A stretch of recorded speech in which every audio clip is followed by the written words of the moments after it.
Hey, everybody, welcome back to A Plus Parents. And I have with me today, well, I just have to tell you, I am so excited to have with me today the Wild Boys. So, when you hear Wild Boys, you kind of might get some different ideas about what that means, but this is Wild Boys Productions. And these are four brothers who I met at a homeschool convention in Orlando, Florida.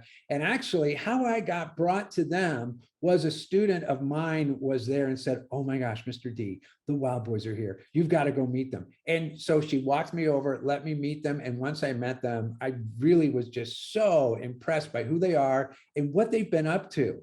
And so without any further ado, let me introduce to you, are you ready? Here they come, Asher, Kian, Hudson, and Morgan, in no particular order and how they see them on the screen if you're watching this on video, but these are the Wild Brothers and they are the Wild Boys production. So excited to have you guys here. And maybe let's have you introduce yourselves, and just kind of as you introduce yourself, tell us a little bit about just probably the best way we'll do this is let's introduce you guys first and how old you are right now, and then we'll get into what you do and how old you are when you started. Does that sound good?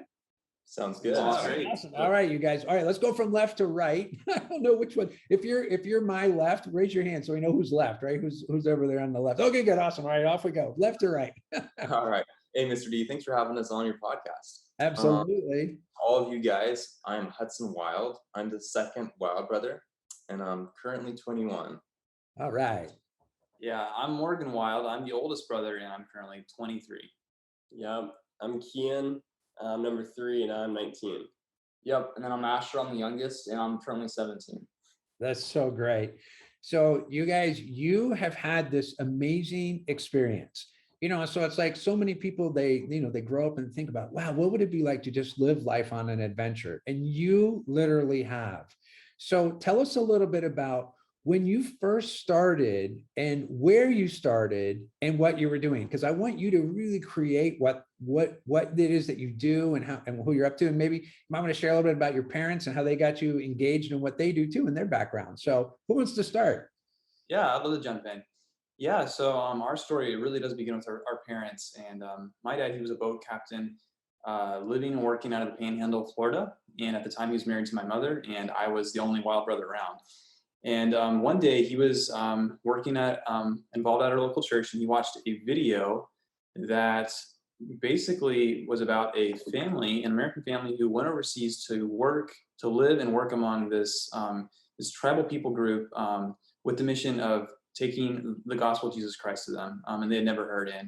It was just this video, and it really inspired my dad. He had only been a Christian for a few years, and he was amazed that there were still people left in the world who didn't have any access to any Bibles in their own language or had any church presence or any gospel witness in their area. And so that really floored him. And so that kind of sent him and my mother on this time of kind of soul searching, wondering if God could use them to do something similar. They were young. They had their whole lives ahead of them. They're young and strong. And they thought maybe God could use us to do something similar. And so that kind of propelled them on a journey to start basically to start Christian missionary work. And that's how my brothers and I got involved in that. Along the way, the rest of these guys were born. Asher was actually born overseas in the country that we lived 15 years, and that is Indonesia. And Indonesia is, it's a country of islands. It's the largest archipelago in the world. And we lived for most of that time in the most eastern province of Indonesia, which is the island of Papua. So Papua, and that's right above Australia and below the Philippines, if you're not sure where that is, but Papua, Indonesia. So that's where my brothers and I grew up. We grew up basically in a rainforest jungle, high in these mountains among an amazing group of people called the Wano. So that's kind of where our story kicks in. And a lot moved in 2006. So yeah, how old would you have been? Well, we moved over to Indonesia in 2003, and then by 2006 we're actually living in the area that we would call home for most of our lives. So in 2003 I was, I guess, yeah, 5 years old. Three. I was 1. Yep, 1, and no, well, he was actually on the way, so he was born in July. Right. So, yeah. And Wow. so this is the place where we lived. I mean, we decided to go live there because it was so remote that the gospel hadn't even reached there yet. So there were no roads, no buildings, no Wi-Fi, no government. It was just this little tribe out in the middle of the jungle on the side of this mountain.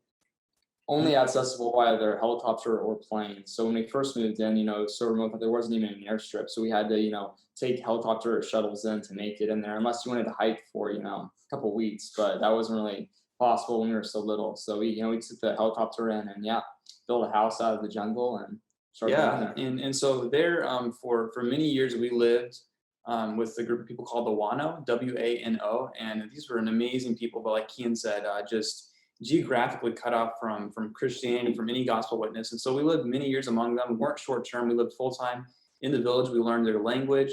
We learned their worldview and their culture, and really just spent years investing, serving them through medical and other purposes as we earn the right to speak into their culture, and also just build friendships. And after many years of laboring, my parents and our coworkers, one other American family who was with us, they were competent enough in the language, fully fluent, to be able to start explaining the gospel, explaining the message of Jesus Christ, and the message of Christianity. And so in 2010, a church was born.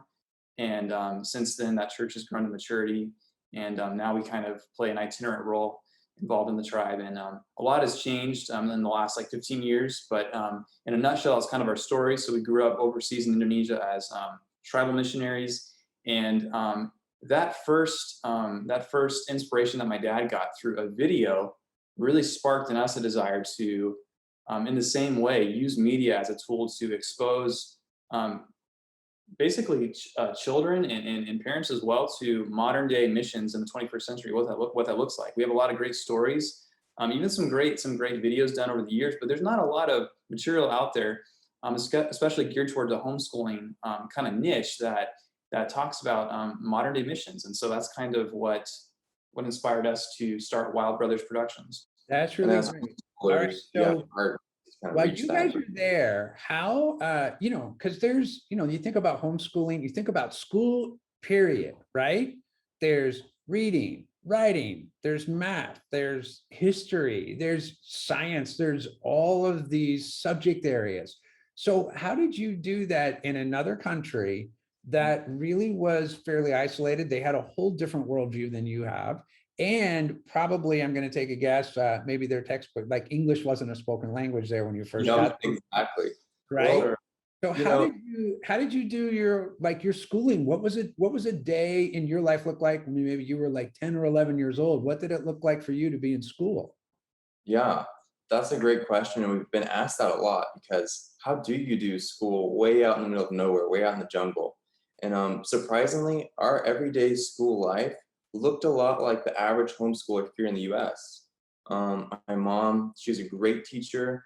Whenever we'd be back here in the States, she'd stock up on all kinds of curriculums and school books. We grew up an amazing library.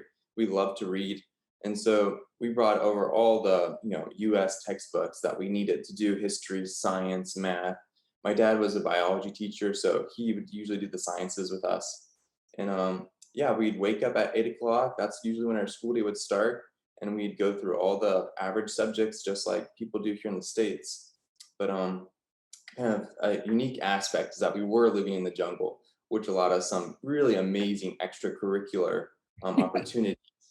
I mean, we had the whole jungle at our disposal. So after the average school day, all of our subjects finished, we'd go outside, and we loved collecting new species of insects or observing a lot of weird wildlife. Our dad got us into collecting and just a love for discovery.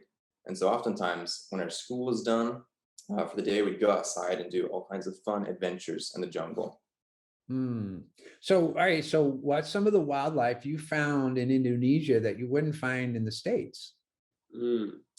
So much, because it was so remote, really there hadn't been any kind of scientific work done in that area. And so a lot of the insects, wildlife had never been seen before by Westerners. And so one of our hobbies was to collect weird insects, moths, butterflies, little creepy crawlies, and actually describe them to science. Wow. Okay. So do you have anything that got credited to your name that you discovered? We have a moth that's named Wildy after her last name. We Wildy. do. And Spilosimo others wildy. as well. So. And there's other ones. What is I it? just got a water beetle, small little beetle. dive beetle named after me. Hudsoni. So fun little things like that. really kind of added to our school experience. That's awesome. So you grow up in life knowing that a water beetle was named after you. That's pretty cool, right? Here I am working on trying to do math things. I think somebody will remember me from math, but no, you guys are going to be the water beetle is in the world for you. That's so cool. Yeah. All right. So if you came back to the States to stock up on books, did you guys travel back as a family? Did you all come back together? Did you ever have a time where mom came back and did something or came back? Or how did you guys manage your travel back and forth to the US? Almost every time we'd always go back as a family. Part of being a long-term missionary is being on the ground for years at a time. So we would be in the jungle for probably about 3 or 4 years, I'd say. We'd come out to local towns every now and then for breaks, but we wouldn't actually come back to the States for probably 3 or 4 years. And so we'd come back at that time for about a period of 8 to 10 months, I'd say, catch up with family, friends, go speak at churches and stuff like that. And then after that period of time, we'd come back to Indonesia all refreshed and ready to keep going for a couple more years. With new school New material. school books, Yeah. yeah. That's really awesome. Well, and here's what's great too, because it's like you can take a math book, right? And you can actually pass the math book on to a younger brother and sibling. Did you, Yes. by the way, did you guys, did you help each other in school, or was it always on your mom to do it or your dad?